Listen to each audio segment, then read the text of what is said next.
Okay, there we are. Well, welcome everybody. Thank you so much for joining us this evening for our second set of quarterly artist talks. We are joined today by WL Nettelhorst, also known as Bill, Jayne Reid Jackson, and Marty Keey, one artist from each chapter. So we're looking at about a 30-minute window for each artist, approximately 20 minutes of talking, leaving us an extra 10 or so for discussion, questions, that kind of thing. And I guess it's up to the artists if they mind people jumping in with questions. And I'll try to keep an eye on the chat. I'm notoriously bad at that, but if you put anything in the chat, I'll hopefully notice it. All righty. So I think same as last time, I think I'm going to start with the north and I'm going to kind of work my way down and over. And so guess that means I go first. it's going to be Bill. Get ready to share screen real quick. Okay.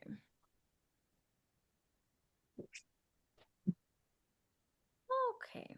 I'll pop over right away to your first thingy, Bill.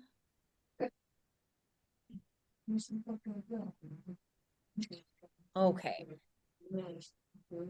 And you can start whenever. Kick it off. So hi everybody, Bill Nettelhorst here. That's not a painting or anything I did. You know, I'm not a painter. Shannon asked to do this, and so I'm doing something a little bit different than I typically do when I've talked about my work or shown it. But give you a little sense of who I am and what my work is like, and then some of my sculpture. I'm a stone sculptor, basically. But what really informs my work is my prairie. My prairie, wrong, the prairie. We planted a native prairie back in 2000, so this is a section of it. It's not yet like this year, but it will be, say, in another month. And so that's where my studio is. You see the little green thing on the end, and that's my studio. It's called the Prairie House Studio because I'm located in the prairie. I have that garage door with glass in it, so I get to look out when I'm working and just take nature in. It's just so important to me. So the first thing I'm going to do is I've made a couple of videos, and this first video is to give you a sense of what my process is. Okay, how does that work? Oh, 1 second. Hold on. I don't know how to get back to. I saw someone in the waiting room. I just want to grab them real quick before we continue. How do I get back there? Oh my gosh.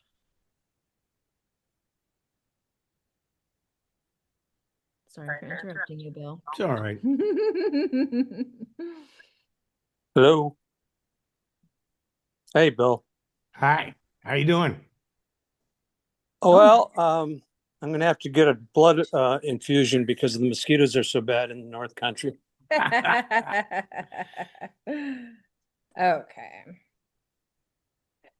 Here we go. I think someone let him in, which is good. Marty, if that was you that let him in, thank you. That was me. No problem. Thank you. I appreciate that because my tools went away. Okay, sorry, Bill. Oh, you were presenting, so I figured you didn't want to That interrupt. was so helpful. Thank you. So here's my video. When I'm actually carving, and I'll zoom in so you can see what it is that I'm doing. It's this.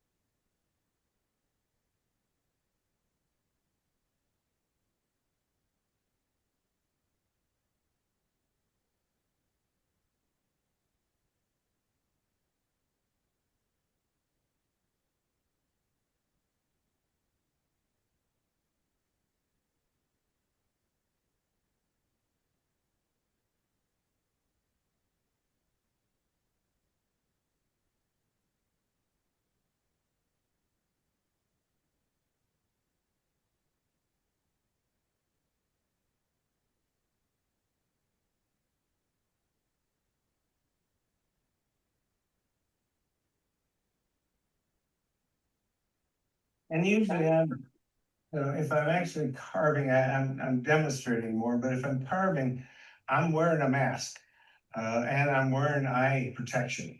I find it's most important because I make, these pieces, they're all very small. I mean, this, that's a large piece of stone to come off. And sometimes if a piece that big comes off, it breaks out of something where I don't want the stone missing. And that alters what it is that I'm doing. So I can turn the chisel on an angle to dig in a little bit. But I'm letting this run and I'm letting you experience quite a bit of time. And what I'm doing is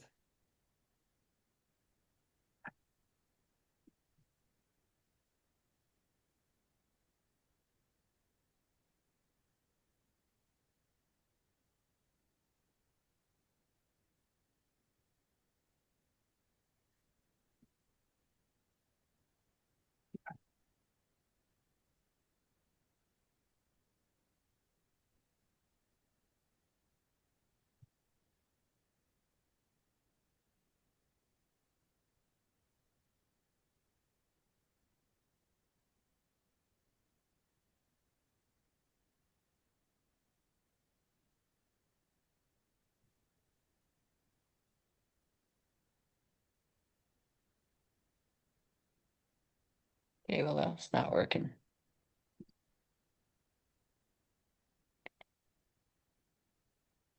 okay, so now you may have become kind of bored, but that was part of my purpose. That's the speed with which my stone carving goes. You probably can't even see the difference. You may have seen some of the chips coming off, but I haven't gone very far in, and I've been doing, like I said, this for weeks, maybe even a month or two.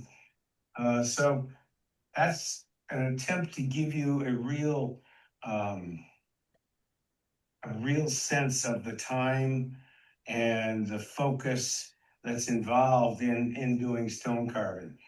I've come to know that it isn't really much different than what it is like doing painting, except for some of those artist painters who are just so amazing in terms of just and then changing Yes. and colors and then and there's this masterpiece. It's not that way for me with stone. Yes. So anyway, that's it. That's my idea. And that's my hope to give you a sense of what it's like, what my process is like, um, what it's like to be carving a piece of stone. And someday, hopefully, y'all will get to see this as a finished piece someday further, way further down the line. So thanks for listening. Sorry, I don't know why it keeps doing that. There we go. So it's a frog that I was working on, and am still working on. I started this like mid-March, and that's how far I've gotten to 100-pound piece of stone. And I'm hoping it'll come out okay, but we'll see. That little corner down there is what I was working on, and all I was able to do during that period of time was just to straighten out some of the edges. The other thing that I wanted to do, stop that, is pause it. So the other thing that the second video that I have, this is to give you a sense of what my studio looks like. Oh, yeah. Go. Do you want me to play it? Yeah. Wanted to do is to give you a little sense of my studio. Yeah, here's Froggy. I can see him. I'm working on currently. I have tools all over the place so that I can pick the right thing to make the right shape, I guess. Lots of stone over there. And then a couple of my sculptures. This is sandy, made completely from materials from the prairie, except for a 2x4 and a piece in the center, and then using a bunch of willow and grapevine and that sort of thing to form the architecture.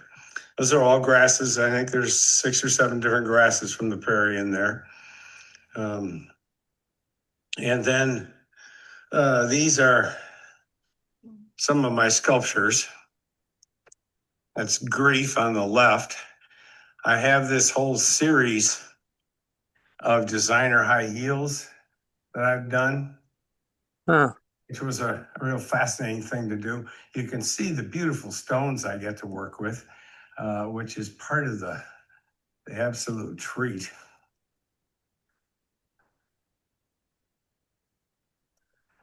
And then this is my latest piece. It's called Anima Animas. And what it is my masculine side. Then the books are my inward journey, going, of course, from right to left.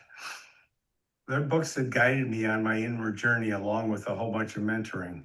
And then I realized that the feminine piece that I was doing on the left is actually my inner woman. We all have both of those dual parts inside of us.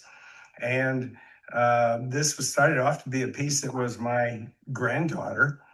And so I've noticed that there is certainly the genetic connection in there, but she fell off the chair or table and smashed on the ground and kind of had a flat face. So when I went back at it, I was no longer using a picture of her, and I was just forming it. So I was working on both of these pieces at the same time. That's what helped me understand that this was Anima and Animas. Then the last piece here, this is Prairie Spirit.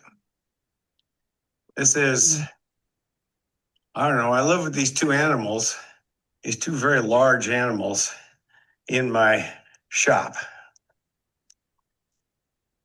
Actually, it's my studio.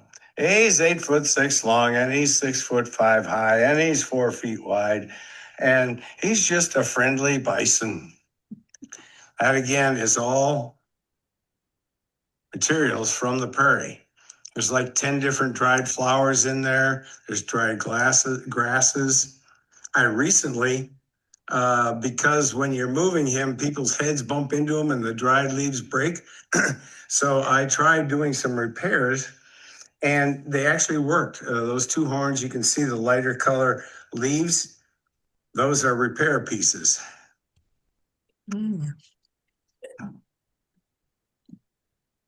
Oh.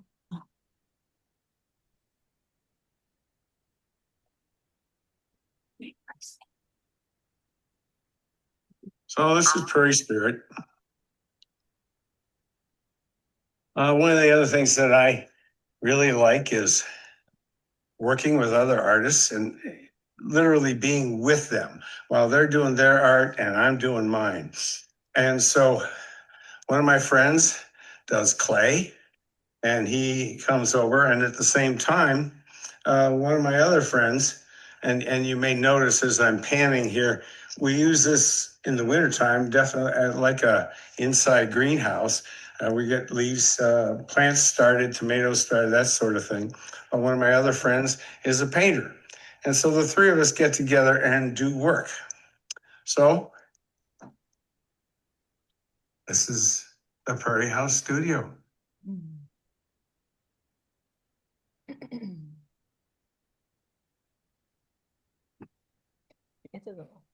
So I thought I'd give you a little bit of insight. This is the architecture of Prairie Spirit, and that's the willow and the grapevine. It's just this maze of wound and attached pieces of, and then I take and I start moving the leaves in and weaving them in. Oftentimes I had to take a smaller, thinner piece of willow, attach it on one other piece of larger willow, and take it up over the top of the leaf in order to hold the leaf on.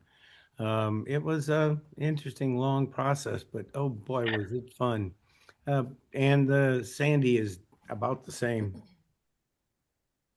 This is one of my favorite pictures. This was taken here at Thelma. Prairie Spirit spent almost 2 years here at Thelma. They liked him a lot and moved him around from here and there and everywhere. So it was a giggle, but now he and I spend time in the studio together. That's just a still life for you, so you can get a sense. I don't know how fast I was running the video, so I wasn't really sure about that. But that's clay. Now, those are not fired yet, so I don't know if they will explode or any of those good things when it comes to firing. I'm very much a novice when it comes to firing and doing clay work. That's one of the shoes. That's called Alabaster Hug, and that's Colorado alabaster, pink alabaster. And the interesting for me part of that is how fine the stone is, how I just kept scraping and scraping slowly. And that overhang, it reminds me of that, was it the Grand Canyon where they have that walkway out over the canyon? Well, that's what it felt like making that strap up at the top. Waiting every instant for it just to go boop, snap, crash. But fortunately, it did not. And I put this one in because it turns out this is Shannon's favorite piece of mine. It's called 62120. It's made from Zimbabwe stone and it's called Springstone. And I know it looks like I broke the legs off and epoxied them back on, but that's actually chromium that's in the stone itself. This stone is infinitely harder than anything else that I work with, and it has such a gorgeous ring to it. You heard the sound of me working on the frog, and that was also a Zimbabwe stone. It was called opal. Well, that is almost a thud by comparison to the ring that happens with this one. I had to use carbide tools, and so I love it. It's the only piece of springstone I ever have and probably ever will have. So that probably is all I have in terms of images. Anybody got any questions? Anything you want to know about? I have a quick something. I don't know if you were paying attention or if you were in the zone during the video where you were tap, tap, tapping, but did you see the little auto pop up from Zoom that said, "Are you playing music?" No. I thought that was the coolest.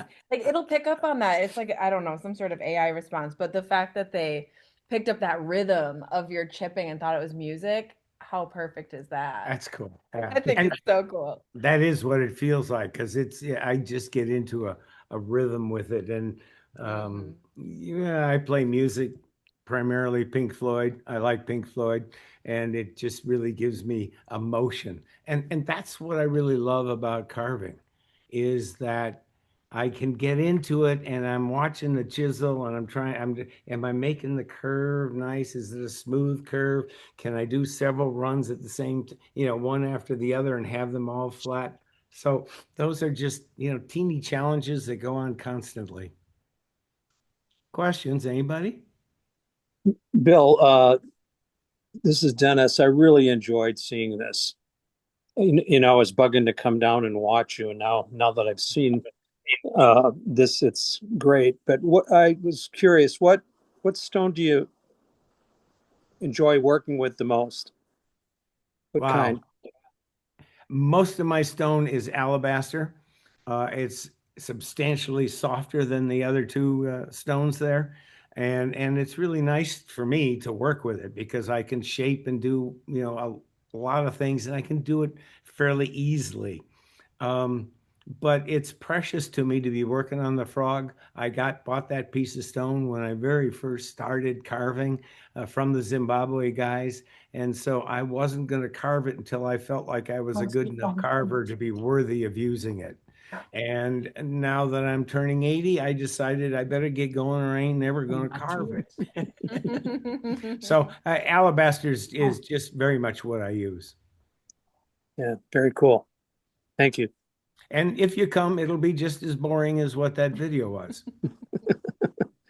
Yeah, if I could bring a couple paints down, we could watch the paint dry and you chip away. It's about the same. Anybody else?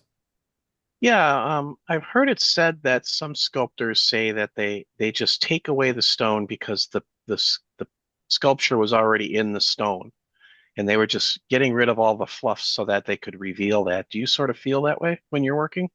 No.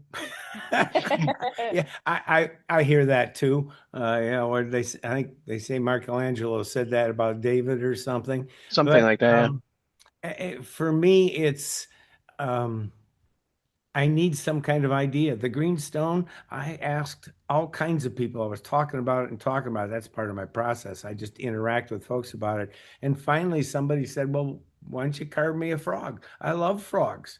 And that one stuck. So that's what got me to the frog.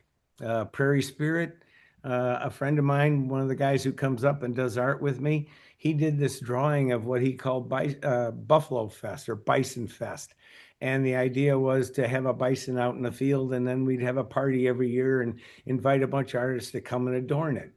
And so he made a sketch. Well, it was that sketch that 2 years later turned into Prairie Spirit.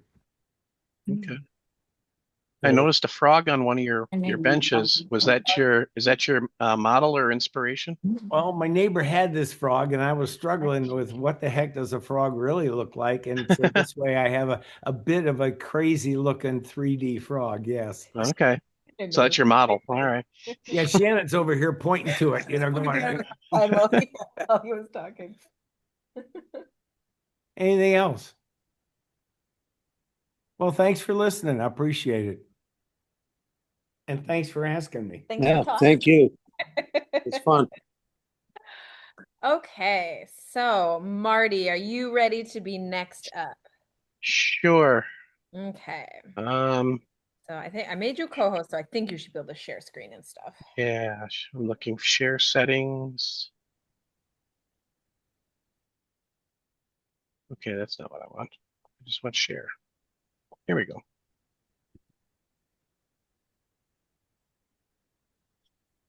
Okay.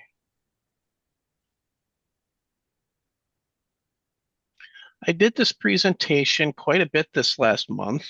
Um, I did it at Whitewater Arts Alliance. I had a solo show for this Recovering Humans project in their center gallery. And then they asked me to come and do a talk during their storytelling festival 2 weekends ago, last weekend, something like that. And I also had a show going on at the West Bend Library with the same Recovering Humans project, and they asked me to do a Friday talk, and that was on May 8th. And I did one for the Southeast chapter. What was that, about 3 weeks ago, Shannon? Something like that. Yeah, that sounds about right. And then Shannon asked me, and I'm just like, the only one I got is this. So, I'm like, are people going to be bored with this one? And she goes, no, no, no, it's going to be all new people. Okay. So, um, this is a Recovering Humans project, and it's been going on for quite some time. But I've got some notes, and I'm going to follow along with my notes. But as many of you probably don't know, my name is Martin Keey, but I generally answer to Marty. This project of Recovering Humans is me taking photographs of people in or after recovery. That can be from multiple things, whether it's incarceration, abuse, trafficking, addiction, or so on. I even have one woman who lost the love of her life, found him only to lose him permanently after that. A beautiful yet heart-aching story, and I'll share her picture later on. I take their portrait and document their story, and these are shared together, as I said, in galleries and museums and libraries and all sorts of other places. A little bit about me. I was born in Milwaukee in the 1960s, so I'm really old, and lived there until I got in a lot of trouble for ditching school. My parents found out that I missed about a half of a semester, and they got me out of Milwaukee Public Schools, and we moved out to Washington County about in the 70s or so, mid 70s. So I graduated from Hartford Union High School, and I had heard that they had a cow statue on the roof before I got there. And that was not true, but that was a bunch of Milwaukee people teasing me for moving out to the sticks. My first day was as sophomore, and I missed the bus. They didn't really tell me what bus to get onto. They just told me go up on the top of the hill and wait up there. Well, they didn't tell me that there was like 5 or 6 buses that came by. So I was waiting and waiting, and I didn't even know that I missed the bus. And then some guy stopped and he looked at me. He's like, "Did you miss the bus?" And I said, "Yeah." So he offered me a ride to high school. And I didn't know how far away the high school was, but it ended up to be about a 40-minute car ride. So it was really cool of him to do that. But so I hitchhiked to school my first day, which probably wasn't a good decision, but it worked out okay. Um, I've also worked in restaurants before I started my IT career and my art career now. And I was doing that for about 17 years, and that's where I met my wife. Susan, for those of you who don't know. She was my boss. I didn't have a car at the time, but she would give me rides to work on Sunday mornings because they wanted me to open the restaurant. And no city buses were running at that time. So she had to pick me up and drive me to work.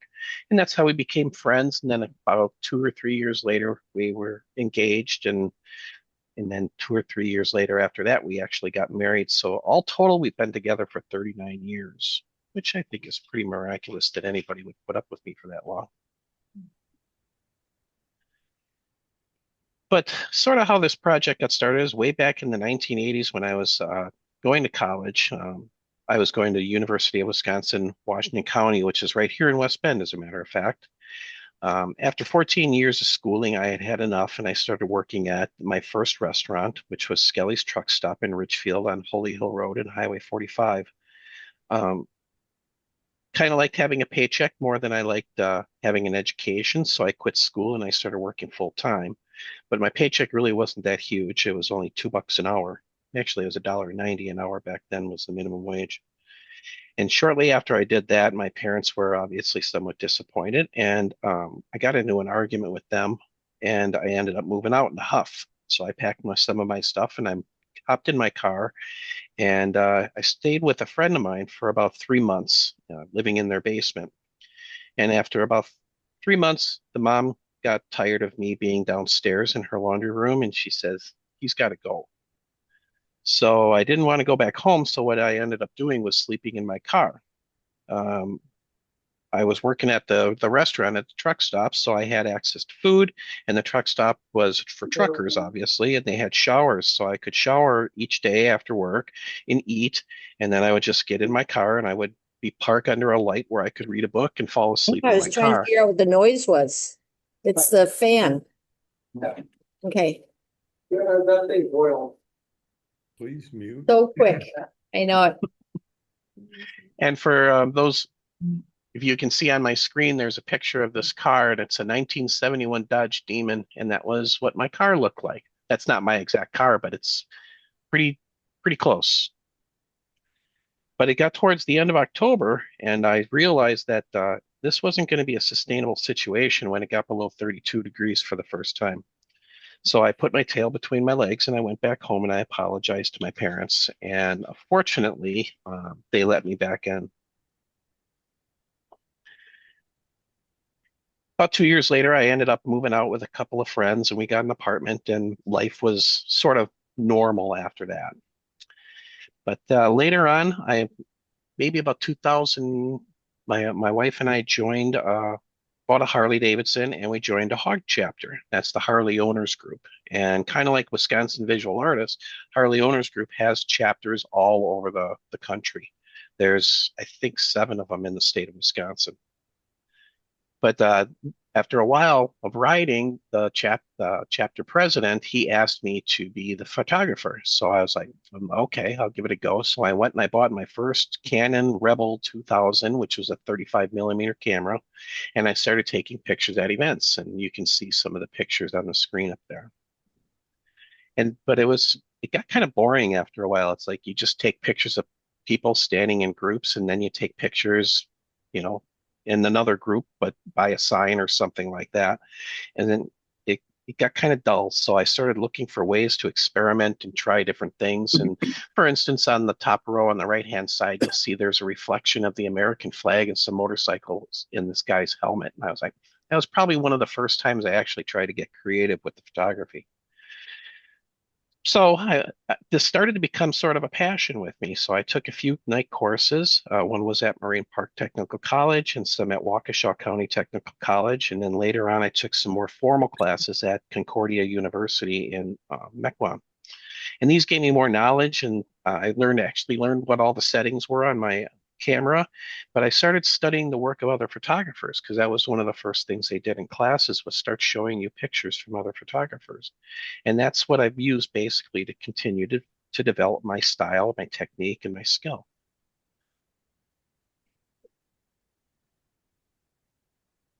A few years later, my wife and I moved out of Milwaukee, and we dropped out of the hog chapter, but I still had this insatiable need to do photography. My time sleeping in my car also gave me a desire to bring awareness to the homeless situation. So when my wife and I traveled, whether it be in Chicago, Orlando, Minneapolis, Honolulu, or wherever, I would always see people just trying to get by. Beggars asking for change, people in ratty clothes pushing shopping carts, tents and empty lots and or under bridges, and even people sleeping on the streets. There's three photographs here that have been exhibited at different places. The far left, I called grocery shopping, a lady looking for food in the garbage can. And the middle one, I called on vacation because this is on Waikiki Beach. So you can see two people sitting there on the park bench looking out at the ocean where the surfers and everybody are, and all the umbrellas out on the beach. And then behind that is a homeless guy sleeping on a mat. That's just how oblivious some people can be to the homeless situation. And then on the right-hand side was a young lady who had a sign asking for money, and she was totally passed out on the sidewalk. They were good photos, I think they are anyway, of some sad situations, but they kind of lack context. And to be honest, there's about 8,000 photographers out there on the internet, and they've all got homeless pictures out there, and some of them are better than mine, but um, I wanted something more, and I didn't quite know I was like what I wanted to do. Later on, around this time, a friend of mine had an idea to start a charity to help the homeless on the south side of Milwaukee. She came up with an idea to have a big kickoff party at her mom's church, and we got volunteers to drive around, pick people up at known spots for homelessness, and bring people to the church. The kickoff had around 200 people with around 30 volunteers. Showers were provided, clothing was donated, toiletries and dental care products were handed out, and I ran the kitchen to feed everybody. I guess my 17 years in the restaurants was good for something. We then did weekly breakfasts after that. We started out with 2 or 3 people that would show up. They were actually at the kickoff party and they knew about this, so they came by. And every Saturday morning, it would grow just a little bit. We'd start out with 2, then we had 3, then we might get 5, and then 10. And after a little while, it got a little bit too big, and I ended up stopping doing the made-to-order breakfasts for people, and they got churches to do pans of scrambled eggs and all that kind of stuff. But making these breakfasts for people, I was able to sit down and talk to them. And I started getting some context behind some of the photographs that I was taking. And some of the people I met, I like these 3 guys, very wonderful people. All 3 were living on the streets. There's Jeff on the left, Curtis in the middle, and Tommy on the right. Tommy actually became a volunteer with Morning Glory, which is what the nonprofit was called. He had been homeless for years all over. He said he was in Denver, San Francisco, Atlanta, but how he ended up in Milwaukee, I can't remember. But he said that this was one of the few places that he actually felt at home because people knew his name and he just felt welcome. I remember, a little segue here, one guy, real tall dude, came in like the first week and it asked him his name and made him breakfast. And then I sat down and talked with him, and his name was John. And about 2 weeks later, he came back again. He comes walking in, and I go, "Hey, John, how are you?" And he just stopped dead in his tracks, and his mouth opened up a little bit like he was dumbfounded. And he says, "You know my name?" I said, "Well, yeah, you were here 2 weeks ago." And he says that you're one of the only places that remembers my name. That everybody else, it's just, here's your ticket, here's your stuff, move along. You're just treated like a number. And that just blew me away. Just something so simple as to knowing someone's name could change them. Tuna salad. Or tuna salad. Since I got to know these people and heard their stories and how they got there, oftentimes bad decisions, like moving out after a fight with your parents, I suppose. Sometimes it was not even their fault. Bad circumstances, wrong place at the wrong time. Stuff that could happen to anyone at any point in time. But I started to formulate an idea. I knew these photos, street people were everywhere, like I said. I wanted something a little bit different. And I thought I would photograph people in recovery. Like I said, there's hundreds of pictures and there's hundreds of stories about people on the streets, but there's no success stories. It's just sad stories. I wanted stories that could offer hope, demonstrate resilience, determination, success, and strength. And maybe this would help break some preconceptions of people on the streets. And that's sort of when Recovering Humans got born. So I got a craving to tell these stories. I had to define what I was looking for, as I just said. And after that, I had to find the people I was looking for. Believe it or not, most people who are homeless or in recovery don't want to publicize that they are or were in those bad situations. There's a lot of stigma that comes along with stuff like that and can just cause more anxiety. And I thought that this would be a documentary style photography project that would attempt to show people recovering from life altering circumstances. Each story would be a little different, but hold common themes, as I was finding out with Morning Glory. But I had to break the ice. And I thought, how do I do that? Well, driving home one day after work, I saw a sign for a nonprofit called Family Promise. I looked them up on the internet and I saw their mission. And one day I stopped at their office and I pitched my idea to them. I said, let me take some pictures. You introduce me to some people and I can get some stories and take some portraits. And in exchange, you can use those portraits for your marketing campaigns. And I'll also do photographs for you of any events that you want me to take photographs for. So here's a few examples. On the left-hand side, there's a lady talking to a baby, and that was a elf, a Christmas fun thing that they were having for people, where they were handing out toys and stuff to the kids. And a marketing flyer that I helped work on for Family Promise. Those are some of the portraits that I had taken of some of the people, as you'll see in a little bit. And in the middle is a plaque for Carl's Place, which was a new shelter that they had just got done building here in West Bend. So when people would come in with the police or whoever, they could get immediate shelter and get off the streets. And then they could go through the Family Promise program to get whatever assistance they needed, whether it was mental health, whether it was medications, or just permanent housing or a job or whatever. And they worked with these people through the program. And top right was an event called the Bed Races. The West Bend Police Department beat out the West Bend Fire Department in that one, and it was kind of consensual for a little while.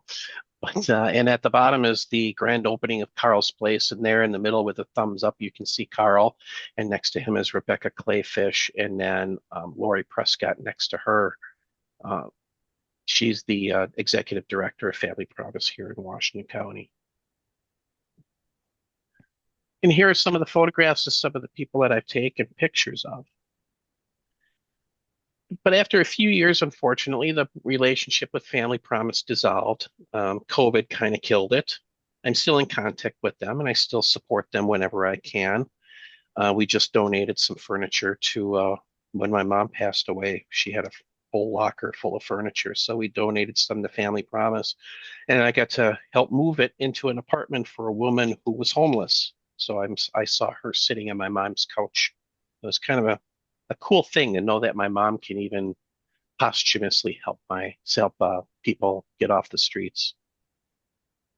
While working with some of these people, and I got in touch with others. They introduced me to some Facebook chat groups and other things, so the word started to get out. So I wasn't totally reliant on Family Promise anymore, which was good because, as I said, COVID kind of put the brakes on that thing. So I started getting these stories when I started getting these photographs. And so it was around this time that I started looking for shows and exhibitions where I could show my photos. believe it or not, these aren't the only pictures that I take. I do some artistic photography and I do some abstracts with those digital photographs and a couple of other things with photography. So I started looking for shows and exhibitions where I could show all this stuff, especially the recovering human portraits, because I really wanted to get the word out. I started submitting around 2016, so I've been doing this for about 10 years now. And since then, I've been showing recovering humans as well as other photography in a lot of different shows. The one of the Milwaukee Art Museum, the Brise Soleil, that was a second place winner at the Cedarburg Art Museum. There's a picture of me standing in front of some portraits that was at Gallery 224. The bottom left where I'm wearing a mask, there's two recovering humans picture, and then another one that was at the warehouse down in the valley in Milwaukee. There, the one right to the right of that was the H.H. Bennett Museum had a photography competition a few years ago, and that was that event. Next to that one was another recovering humans exhibition at the Gallery of Wisconsin Art here in West Bend. It is no more, but it is online. And a couple of other places. There was a pop-up at the Pfister Gallery. The other one is the Arts Mill in Grafton. And then the one on the top right is, it was at some school. I can't remember the name of it. And here's a few more of my credentials. The game that was actually in Rome. So I like to tell everybody that I've shown from Racine to Rome. At the bottom left, that was one of the more recent ones for recovering humans at the Nadiana Gallery. There's one of my Facebook portrait inside of a clock that was at the Contemporary Art Museum in Wausau, and others. I'm not going to go through the whole gambit. But so, as I said, I was showing everywhere that I could, and it started getting a lot of really good feedback. My latest one was at the Whitewater Arts Alliance, and Jeff McDonald told me that it was very impactful. People that came in, once they read one story, they would go around to all 24 and read every single story. And it's really kind of gratifying to hear that these people's voices are getting out there and affecting people.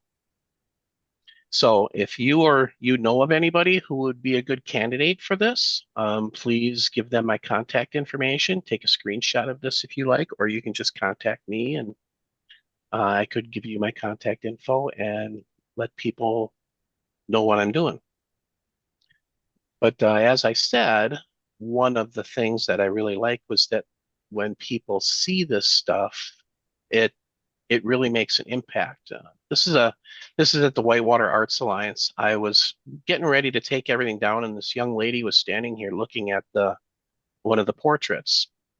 In the portrait is a young lady named Catherine and her fiance Keith. This is in their home, and I'm still in contact with her. As a matter of fact, I'm now interviewing her daughter for the trauma that she's gone through in conjunction. So I'll have a mother and daughter and it's going to kind of show systemic problems can be passed down or inherited, as it were. But this young lady was, I don't know, 12, 13 years old. She read the whole story and she's looking at the picture, and then she'd look at the story and she'd look at the picture. And I took this and I sent it to my friend, who was Catherine, and I said, "You had an impact on somebody today." And I don't know if you can see the Facebook chat. My thing is blocking it, but I get back from her. She says, "Wow, thank you for sharing this with me." And quite honestly, it helps and impacts her as well. So it's kind of neat that her story is impacting this young lady, and by her young lady being impacted, it impacts my friend Catherine. So it's that reciprocal relationship that really is my reward for doing all this stuff. Now, let me find file share.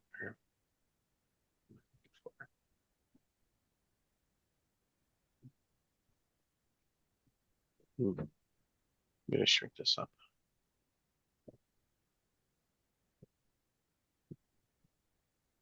Why am I not getting what I want? It never behaves when you want it to behave. It's just the way these go. Yeah, I don't know what happened to my file explorer. Oh, here it is. There we go. So I'll share a couple of images with you. And this is kind of what it's like to go to the gallery and see these pictures. As you saw in the picture of the young lady, um, the pictures are hung, and then the wall tag is actually 8.5 by 11 that has this story written down. And in this case, there's Brian. He's got kind of a interesting story. I'll give you a minute to look at it.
Okay. I can't see you because so you guys have to grunt or something for me. We're still here. Okay. Um, like I said, went and I met this young lady, and I was taking her picture, and I heard her story, and this is the daughter of my friend Catherine.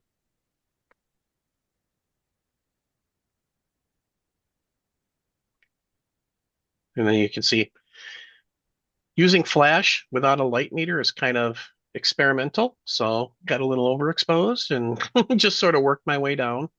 It was interesting that her and her mom sometimes they have difficulty talking and communicating, so they have a notebook, and one of them will write in the notebook, and the other one comes down every day. They look at this, and they'll come down and see if anybody wrote in it, and then see what it says, and then they will respond inside the notebook. So things that they can't say, they can communicate through this notebook. And I thought that was really, really a nice way to handle tough situations. They're getting it out and they're communicating about it, but they're not verbalizing the whole thing. So emotions don't get in the way and escalate. When you write stuff, you got to sort of take a little more time. So that's sort of a sampling of what recovering humans is all about. Any questions or anything? I do just interject one more. I secured a September show at the what's the name of the college? It's up in Plymouth, Lakeland University. I'm going to be showing in their gallery September and October, and that's going to be the first time the whole family will be all together. So Whitewater was my first solo show, and then West Bend Library was my second, even though they were at the same time.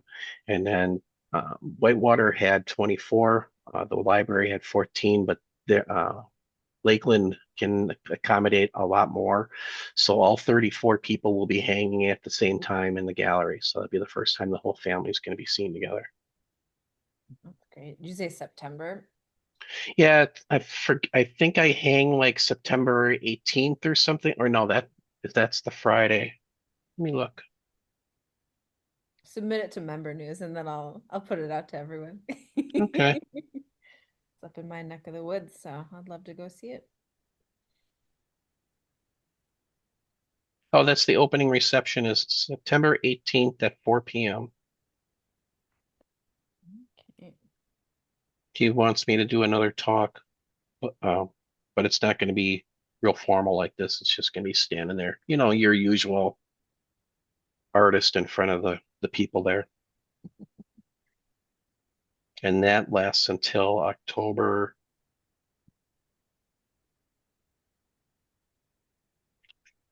I've got October 30th. So September 18th through October 30th. Awesome. Does anyone else have any questions?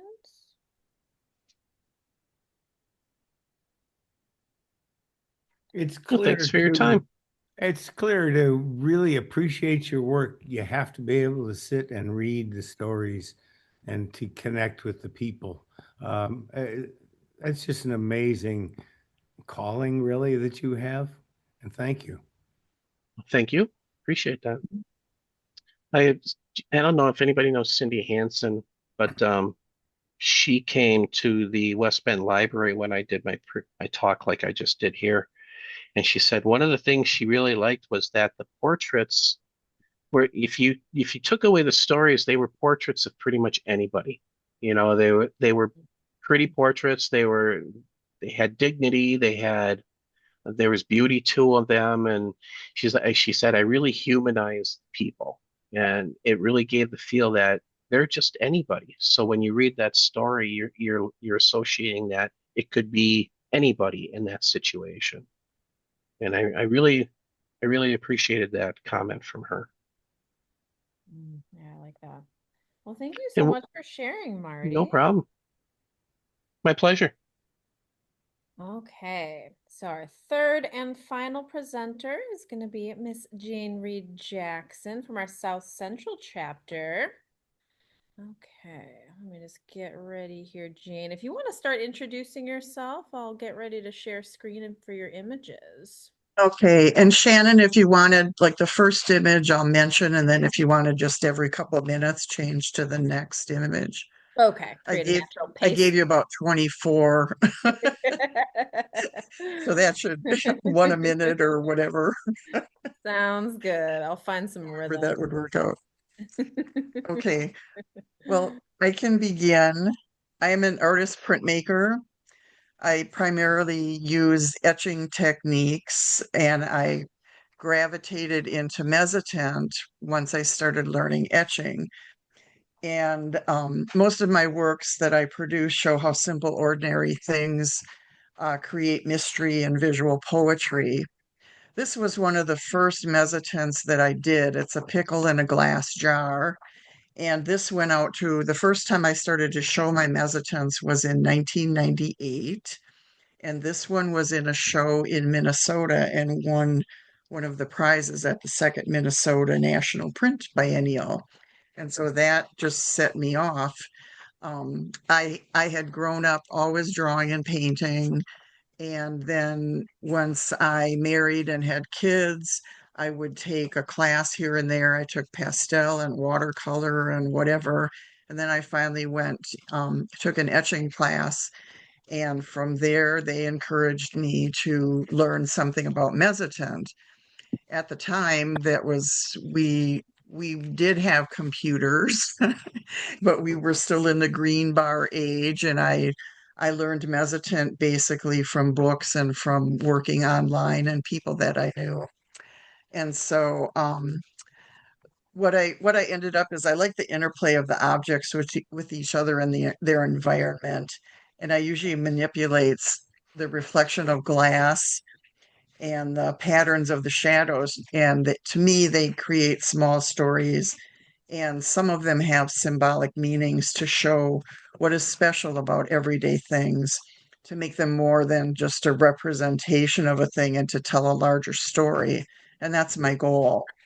And the depths of the darks that I get with mezzotint is what really attracted me. And it makes you feel that there is so much more hidden in those depths then is revealed, and that adds the element of imagination and lets the viewer take over. So you can read things into it. Some of them are meant to be, and others are just representations of things that I just like, usually glass and some type of a natural object. With Jane, Bill mezzotint, here. What's mezzotint? I have no clue. oh, Me okay, either. mezzotint, it's a type of an etching. And what you do is you start with a flat copper plate, and you rock it with a rocker that has a series of dots. When you rock it across the plate, it leaves a line of dots.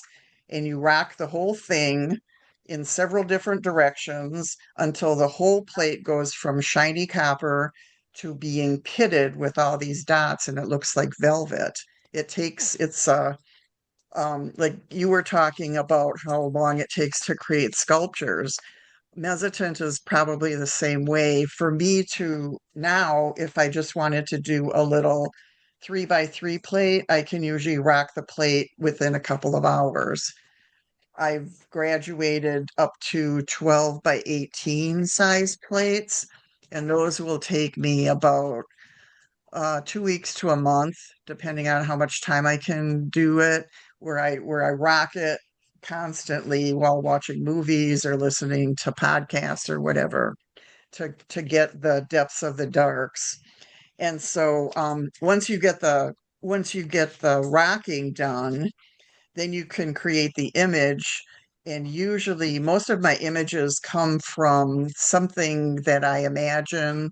And then I take photographs, multiple photographs of trying to reproduce what I imagined onto, real uh, photograph. And then I take several photographs, and I finally settle on an image, and I draw that image onto the plate with pencil and carbon paper, and then I can start working on them so you're starting out with a rocked plate, which if you printed that up, it would create a totally black image if you printed in a black ink. And so when you're working on it, you're using burnishers and scrapers, which polish down the plate, and the more you burnish and scrape on them, the lighter and lighter you get. So it's pushing down the burrs that you created to get your blacks, and it gets up smaller and smaller until you get grays and whites. And so it's very labor intensive, but it uses no chemicals. So it's easy to do at home. And I print with oil-based inks, which clean up with more natural ingredients. I can use soy salve or some type of like cooking oil, and then clean up after that. So I'm not using anything that I have to worry about breathing or etching with acids or anything like that. And so it's all handwork. Everything in along the process is done by the artist. And so once you're done burnishing and scraping, and I do very little scraping because I like to bring an image up really slow, and that protects my different values that I'm trying to get.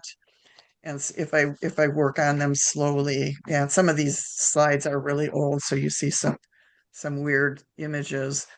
But once you get your image completely finished, then then I you ink the plate, and then you wipe it with your hand until all of the excess ink is gone, and all that's left is what is embedded. It's stuck inside the plate, where the surface of the plate is clean, but all the ink is stuck in all those little burrs that I created. And then you put damp paper on top of it, run it through a press under immense pressure, and there's your print. And so that's the only bad thing is you need to have access to a press in order to get anything. And the pressure is usually a little tighter than even most etchings or other type of prints. Now, what I ended up doing is I would I stayed with black and white forever, but the galleries and everybody wanted color. And so I started experimenting. The traditional way when you're a printmaker to do colors, you use a separate plate for each color you're using. And I did that early on, but it's a lot of work and a lot of ink going into that one piece of paper. So I would start not getting the results I wanted. So this is one example of when I started doing color, I would actually put little spots of color in certain areas. Like you can see the green and the purple and the violet. And then the rest of it is all like the background orange color. And so if you can do that and be selective with your wiping so you're not spreading all of that color all over and turning it into mud, it works very well. And so most of my color pieces are done on one plate with color just dropped in. They call it a la poupée with little dolls, and then wiped really carefully.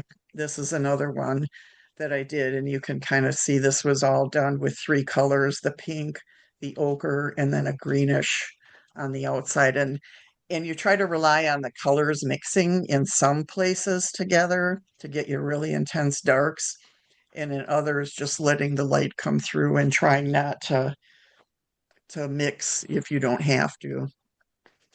So if anybody has questions along the way, feel free to ask. I'm not averse to questions. So when you ink it, yeah, that's basically what you do, and you do the same process for each print in your edition. It's all hand worked by the artist from beginning to the end. So How once many they're prints? printed, then they go under boards and they get until they dry, and then you frame them or whatever you do with them. So how Yeah. many prints do you get off? Is it one run, then you have to re-ink it and run get another one? Yes, yes. Each time you do it, you have to re-ink it. So it's a very slow, tedious process. Of course, like most art that you see. And that's why most people will just do mezzotint was traditionally done with just black and white. And it started out in like the 1600s as a way to reproduce paintings, and that um it was done for the masses, where richer people, they could have their portrait done and whatever, and the poorer people could buy a print of a portrait that was already done. And so that's how mezzotint started. And then it kind of fell out of favor once they invented lithography, and photography became really popular. So not a lot of people had done mezzotint until recently, like back in the 70s and 80s, it started up again. And when I went, there was a big mezzotint festival in Russia, in Ekaterinburg, before they all started, getting in everybody else's business. In Katrinburg, they built a museum dedicated to mezzotint, and every 2 years they would have a biennial. And I went to their fifth biennial and met like all these artists that I had seen their work, and just people that I was a fan of, and they were just wonderful. And they had built this mezzo. They were building a building. When I was there, you had to go to three different museums to see all the work that they represented. And they had just finished building one museum, and then they started the war. So I never got to go back and see what all this was about. They have a fantastic collection, and there were artists from all over the world, China, Japan, Australia, India, all over Europe, Canada, Mexico. And so it was just so much fun to see these people that were just fascinated by the same things that you were fascinated by. So this is another one of mine, where I play with the shadows. When I start out just kind of like looking at the photographs that I've done, and then I kind of get an idea of what what I want to emphasize. And this one is called Falling Star.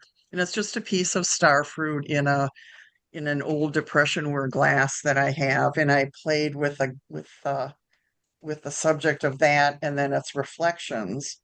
And it reminded me of the old movies that you see where you would like Universal, and then there would be the stars that go around and around the world and stuff. And that's the impression that I got when I did this. And I kind of take it in a direction that feels right for me. So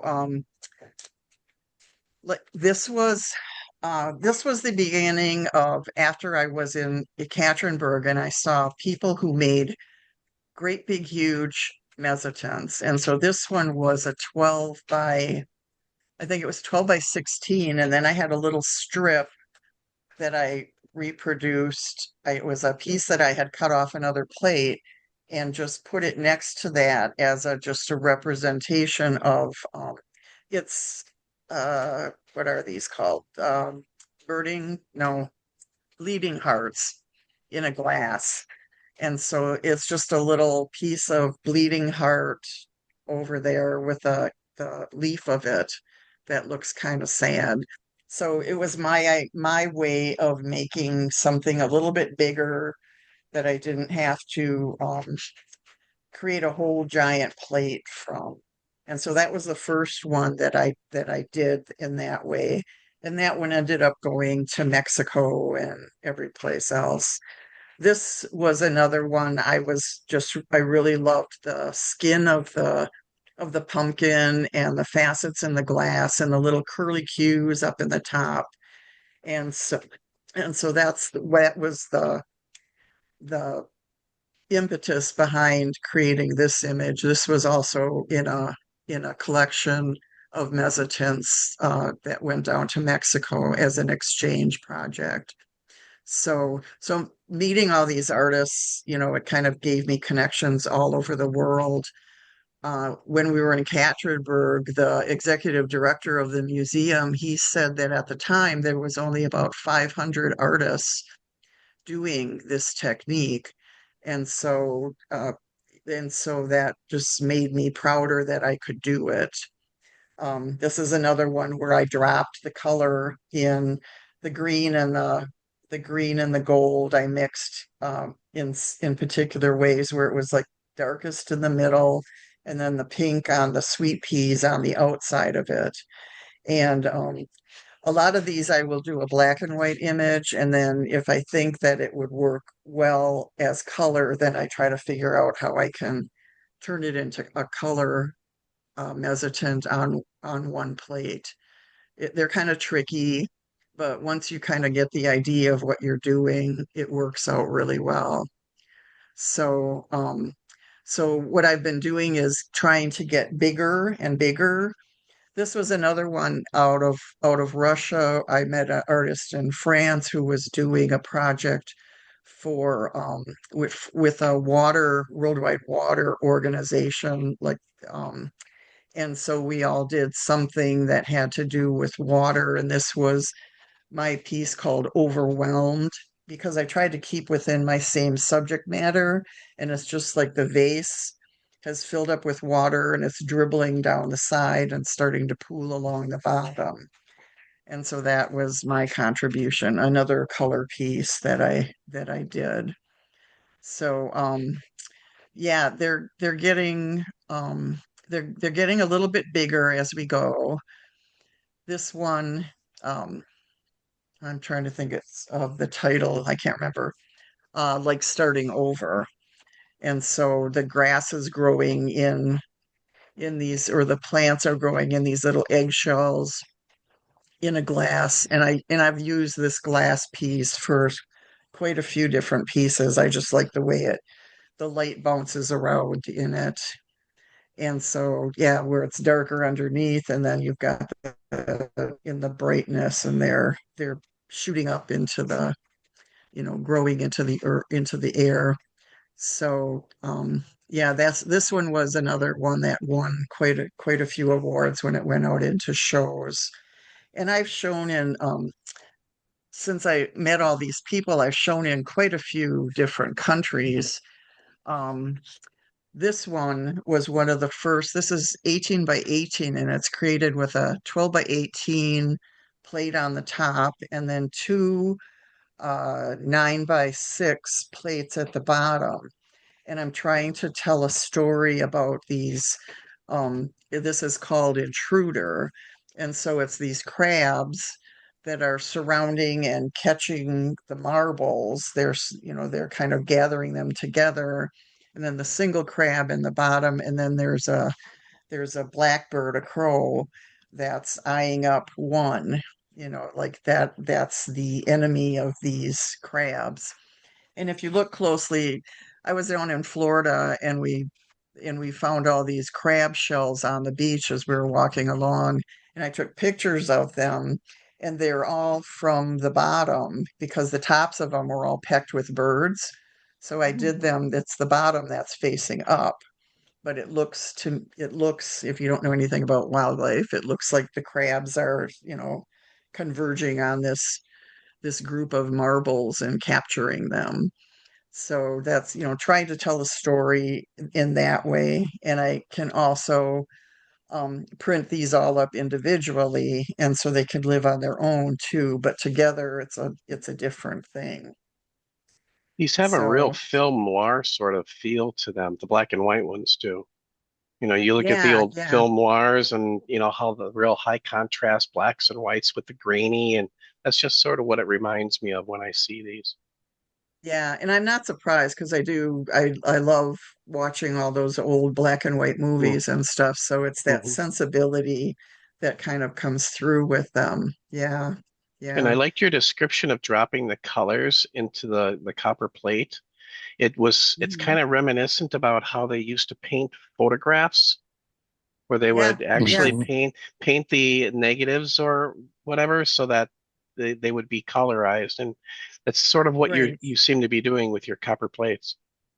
Yeah, yeah. It's so much easier. Like I said, if you fill up and create three different plates for three different colors and then you try to Yeah. print them, there's so much oil in your ink that a lot of times it starts repelling and you're not getting what you had thought. So this particular piece is called We Are Stardust, and it's the color version. I also did a black and white version. And that came about, we have a cabin up north, and just when you're out and you just look up and you see billions of stars, and I, just put all the constellations in there that I wanted. There's a little moon, and then the pine trees off to the side, and I used my glasses, because as you get older and age and your eyes start failing, I have to wear glasses to see. And so I'm reflecting what I'm seeing up in the sky, so it's a little different. I've done a couple of portraits with my mezzotints, but it's different than what I normally sell in the galleries and stuff. So, but it was an image that I had that I in my brain that I just had to get out. And that's another 12 by 18, which to me is a big piece. Yeah. And so now this is a zinnia, and this was done with like it's got a pink, a green, a blue, and then the sepia or the umber background. So I try to limit the colors that I use. I've discovered that if you do that, you get a better product. If I start trying to put a million colors on a plate, it just turns into mud. So I try to let the colors work with each other, and then keep them within their little section. Like the blues just down there at the bottom, but it really adds to the image. And this is a zinnia plant that's just in a water glass. Yeah. And this one is old maple leaves, and it's on a maple tabletop that it doesn't show very well in the image. This is only a 6 by 9 piece, but it's also just done with three colors, and just dropping them in the right spot, letting some of them mix together, the brown, the green, and the pink for the seeds. And it's kind of like the seeds of the maple tree is sitting on a maple tabletop. So it's kind of a generational type of a thing. And then this Jane, one Jane, I had, uh-huh. when you show these, are you hmm showing the copper plates or are you showing the prints? I'm showing the prints. Okay. Yeah. Sometimes the galleries ask that you put a display of the copper and the tools that you use to create it. Um, but not very often. Most of the time they're just interested in the print itself. Okay, makes Yeah. sense. Yeah. And this one I had done a scratchboard version of this bird. This I think it's a crow or a shrike. I can't remember what it is, but to me it looks like a crow, so that's what I went with. And I added, it was a crow laying on that doily handkerchief, whatever, all the lace. And then I placed marbles around it. And it's inspired by, I grew up with a Catholic background. And so it's inspired by all of the religious imagery that we grew up with, where you'd see Madonnas surrounded by light and everything radiating off of it. And also crows like shiny small things. So I've got the little glass, like it's from a lamp thing, the little doodads that hang off of light fixtures and that, and then the marbles. And um, it kind of, to me, it gives it a religious feel. It's this dead bird, and it reminds me of just the way that we honor our dead and treat our dead. We give them, like, the doily is uh, it's an elaborate creation, so, but it's also torn and faded, so it's all things that kind of make us look at this body as a precious thing, so that was the inspiration for this piece. Looks a little bit like a scapula, a giant Yeah, scapula. That's what they used to yeah, call those yeah, things. yeah, Hey, I wanted to yeah, make a it was comment, really. Jane. Jane, I want to make a What's that? comment about your self-portrait. I'm looking Oh, at yeah. I'm looking at this on Uh-huh. on my cell phone. I'm in Seattle right now. And Okay, I know there's the same angle as we're looking at you right now, but it the looks just like me, right? yeah, the three little dots on the bottom of my phone look like a little necklace around your neck too. Oh, But great. but I wanted to ask Uh-huh. you if you're in the Hardy Gallery show this year. I know that's where I first saw your work, I think. And I think you got an Yeah, award there a couple years ago. But I yeah. I was invited several times. This year I'm not. And I used to be in Edgewood Orchard Gallery until Anne sold it to her daughter. And okay. then the daughter got rid of all of us that weren't painters and stuff. And I've talked to her a couple times about getting back in, but she's not interested. So Okay. that's the bad thing about printing is most people don't understand what you're doing and they want color and they want large. Well, And while I I've don't. got you, I wanted to hmm say, going back to Marty's comment, uh, I always thought that your work has sort of an otherworldly feel to it to me, you know?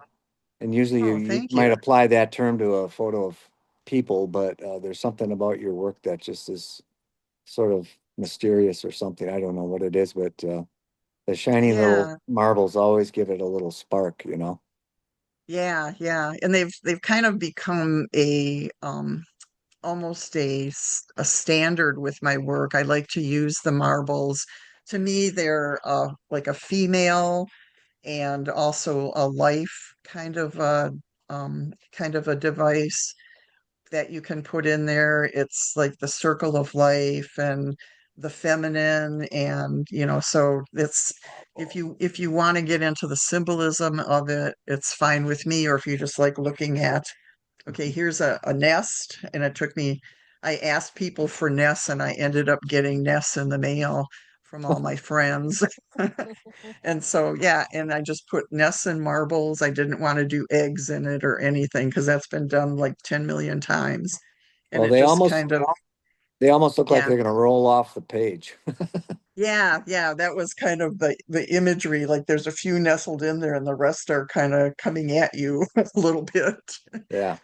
But yeah, and then this is the newest, well, one of the newer ones that I did. This is in a show called Footprint, I think, that I just got into in oh, where is that? I can't remember. It's in some, who knows. I have a list of all the things I've got. I'm in the Northern National Art Competition up at Nicolay College. I'm also in the Art Link show, the 46 National. I was invited and included into the Wisconsin Biennial this year, the first time since 2016.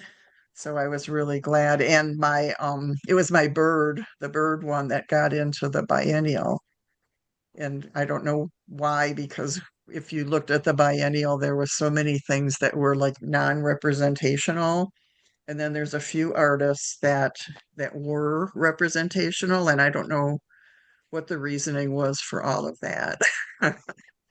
So, but I was happy to be in it. Yeah, yeah. So, and then this is one of the newer ones.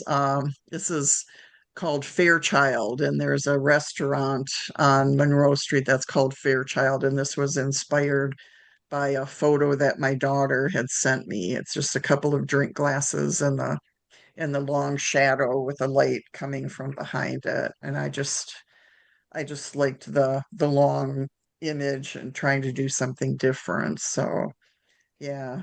Well, I'm glad that the mystery parts of it comes through, because I like people to be able to look at your work and kind of feel a reaction to it.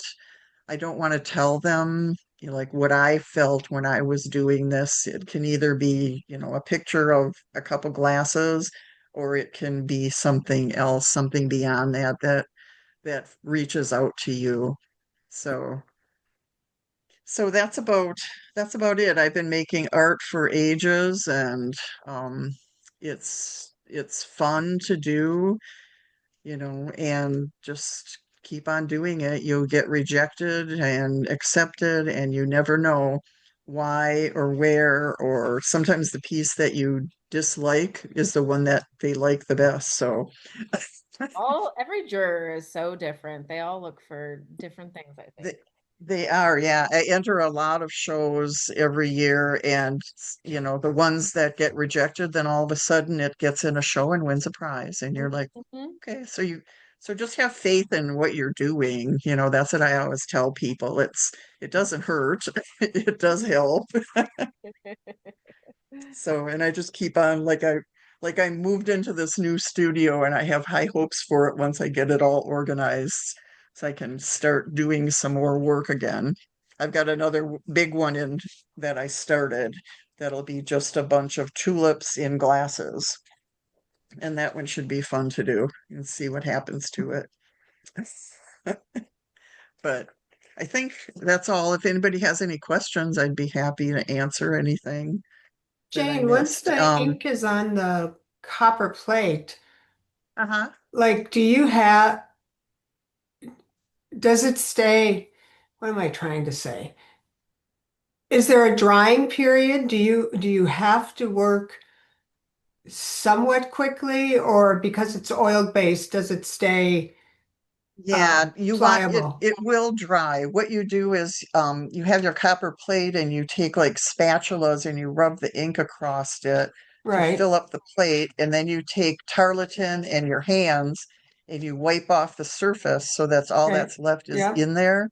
And Yeah. there's so little ink. If you left it sitting like overnight and the ink dries in your plate, you're gonna have a hell of a time getting that Right. ink out to Right. get it cleaned.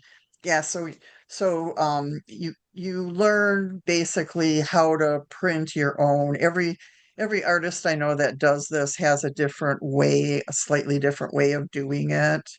And so I like to be straightforward. I don't like to add a lot of junk to my ink. Some people add powders and different types of chemicals to make it, either runnier or stiffer. and I just use I use Charbonnel inks for almost everything. I don't like the Akuas, all the new water-based inks. To me, they look too milky and they just don't have the pigment to them. And then when you finish inking and cleaning your plate, you put it on the press bed with damp paper over it and run it through really intense pressure and pull the paper off at the other end, and you're just like, wow, that worked. So yeah. Does that answer your question? You look puzzled. So to get the image, are you removing the ink from the little indentations? Once you say you clean the copper plate. I mean, at what point, like, are you putting ink all over the entire copper plate and then working your drawing and then taking away whatever ink you don't need? You don't put the ink on it until you're done with the work that you're doing. You can take what are called progressive proofs as you burnish things down and you think your image is coming through. Like if you're doing a glass and you're starting to it's starting to come up the way you want it, you can pull a proof and run it through, and more than likely it's going to be a lot darker than you think. That's proof number So, one. So then you burnish back into it again and do it more and more and more, and then pull another proof. And then the second one is slightly better, but not quite. So you get a feel for it after a while when to bother even trying to pull proofs.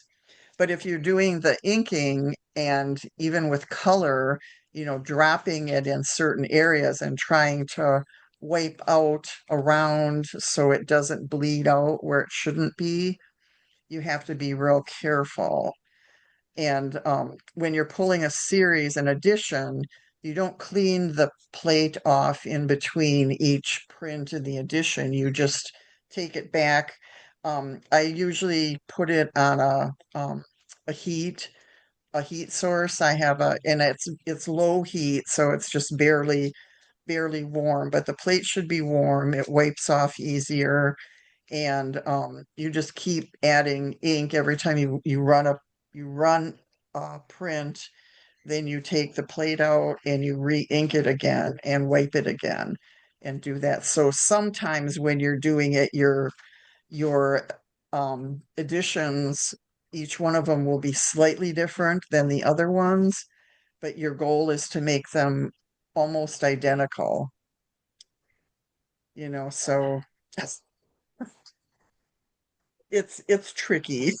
I was gonna do once I get my studio set up, I was gonna do another demo for our chapter. So I was hoping by this fall I could have the chapter over and I do a plate and show people how to actually mm, do it, because it's hard to explain it. You can go on YouTube and look up. There's a ton of videos. Look up mesotent, and you that's can what see I was somebody thinking, who because actually. like I feel really ignorant about this. No, I know nothing about it either, Karen. Which makes it so cool and Like fascinating, though. and I don't want to belabor our time, Yeah. but like, yeah, I'm just not wrapping my head around this. With your preparing the copper plate with the rocking, Uh-huh. That's that's just cre that's that's just is that creating. part of the drawing process, or is that That's before just you even okay? draw Okay. So anything. That's like a just getting the lithograph, plate you ready. have to prepare the copper plate. Like with a lithograph, you have to prepare that stone. Yeah, yeah. And I'm gonna lithograph Google is, this. yeah. Yeah, Google it, go on YouTube, or there's so many artists that do mesotent, and look at some of their videos Okay. and see if you can Get my head find around it. Okay. wrap your head around it. Yeah, yeah. I think I'm a fairly intelligent person, but this has just got me. I Yeah. know some of Thank these you. some Thank of you for these your patience with techniques. my Oh, questions. No, you're welcome. You're Chipping welcome. stone is just a hammer and a chisel. It's a lot easier to understand. But it probably takes just as long. Yeah.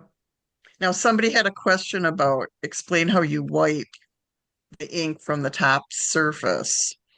And so the difference is like if you know relief, wood cutting and lino cuts and stuff, Yeah, you're running mostly a roller over the top, and what's right. catching the ink are the parts sticking up. With etching, it's you want the ink to stick down in all of those little crevices. And so when you wipe the ink, you're wiping the top surface clean and just leaving the ink in all those little crevices that you created when you rocked the plate. When you're burnishing and scraping, you're getting rid of the burrs, and you can, if you look at it, it's kind of like a mirror surface where the where your drawing is. And so whatever's left of the burrs, that'll be the dark parts. So I think yeah, it's starting to compute. yes, it's the opposite of lithography and woodcut and lino. Yeah, it's you're doing the opposite thing. It's very fun. And Shannon, are you takes laughing at me? forever. No, I'm with you too. It's a printmaking process I'm totally unfamiliar with. So I gotta watch some YouTube videos too. It sounds Yeah, really I would recommend it. And yeah, I was going to make a video and then I thought, oh, why try to figure that all out? If I had a friend who knows videos, I'd have them do it for me. But yeah, it's too much trouble. I got enough things to worry about. You just make your art.